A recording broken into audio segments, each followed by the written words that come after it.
Hi everyone, welcome to my channel, and today I would like to share to all of you about exposure notification system.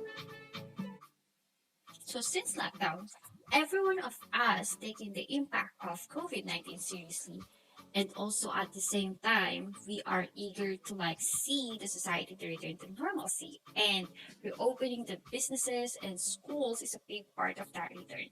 So I came across a blog by Bluetooth about why Bluetooth technology is the clear choice for safe reopening solutions, and also Bluetooth wearables will expand COVID-19 exposure notification. Okay, I end up reading and researching about why Bluetooth technology is the choice for safe reopening solutions.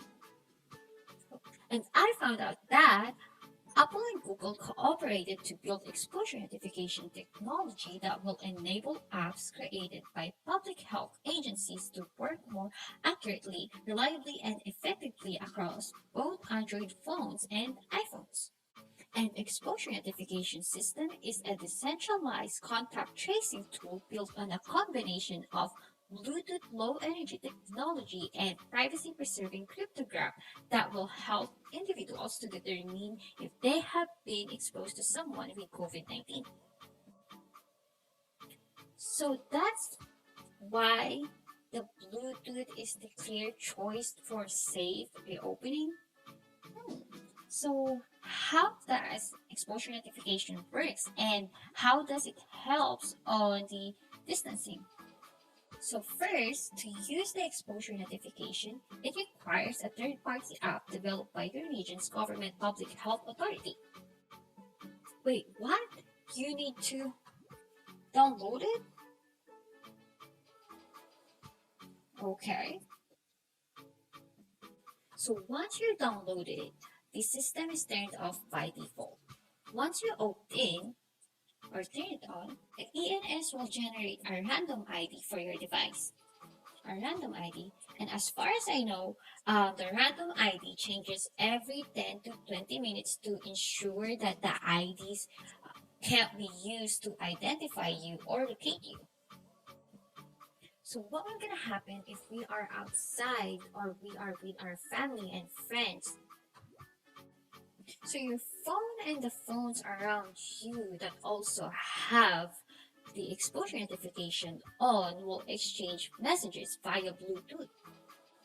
While doing so, it records and stores their ID on your device, and it also periodically downloads the random IDs of everyone in your region who reported themselves that they had been tested positive for COVID 19. Hmm. So what if no one wants to report themselves that they have been tested positive for COVID 19? You won't gonna know, right? Like how?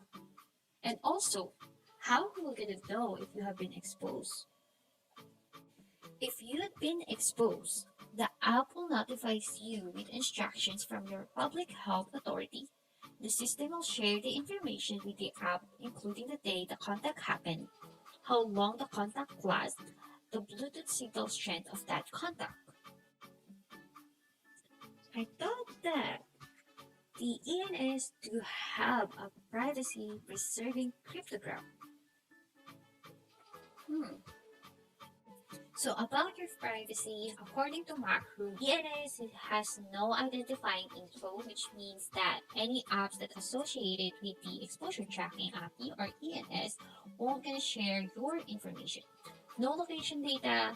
The system does not collect, use, or share location data. Exposure notification isn't for tracking where people are, but for determining whether a person has been around another person. Okay? Random identifiers. As earlier, your ENS or your phone will generate a random ID so that it won't gonna, to ensure that the IDs won't gonna be used to track you or identify you. On-device operation. So this means that when you are with your family, friends, or someone else that do have the ENS turned on or do also have it, Their random IDs will gonna stored into your device. Consent-based sharing. So if you do test positive for COVID-19, the people you have been in contact do not receive an alert without express permission. So it will gonna ask you on your permission. It will ask your permission if you would like to share your information about you have been tested positive for COVID-19. On-device identifier matching. If you contract COVID-19 and consent to share that information, your identifier list from the last 2 weeks is uploaded to a central server that other devices can check to identify a match on their phones or iPhones. Opt-in, um, you don't need to use the feature, and it does not work unless you download an app that uses the API. It also does not work if you turned off the exposure notification options in the settings app. That's good because mine's not opening yet and I haven't downloaded the app. Data sharing with Google. Apple and Google do not receive identifying information about the user's location data or any other devices the user has been in proximity of. I have no idea how to pronounce that right. Data monetization. Apple and Google will not monetize the exposure notification project. Verified health apps only. All the APIs are only able to be used by public health authorities around the world, and the apps must meet specific criteria around privacy, security, and data control. Apps can access a list of beacons provided by users confirmed as positive for COVID-19 who have opted in to sharing them, but no personally identifiable information is included. Right? Disabling exposure notification. So Apple and Google can disable the exposure notification system on a regional basis when it is no longer needed.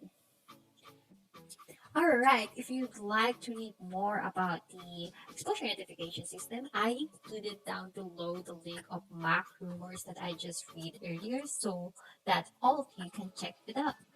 So that's all for the exposure notification system.